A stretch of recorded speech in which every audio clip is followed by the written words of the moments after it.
Hi hello ఒంటికి చలవ చేసే ఆరోగ్యకరమైన మారేడు జ్యూస్ ఈరోజు చేసుకుందాం.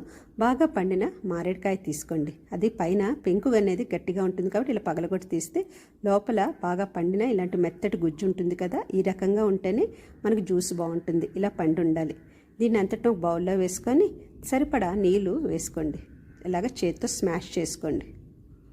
మిక్సీలో అసలు వేయకండి, చేదు వచ్చేస్తుంది అందులో గింజల కారణంగా. కాబట్టి చేతితో స్మాష్ చేసుకున్న తర్వాత ఒక స్ట్రైనర్లో వేసి ఇలాగా పైన అంతా పిప్పు ఉండేటట్లు ఇలాగా బాగా స్ట్రెయిన్ చేసేసుకోండి.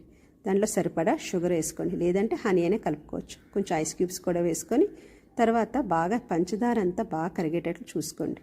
ఒక గ్లాసులోని సబ్జా గింజలు, ఇందాక మనం తయారు చేసుకున్న ఈ మారేడు జ్యూస్ కూడా వేసి ఒక అరచెక్క నిమ్మరసం కలుపుకుంటే టేస్ట్ అయితే మాత్రం చాలా అంటే చాలా బాగుంటుందండి.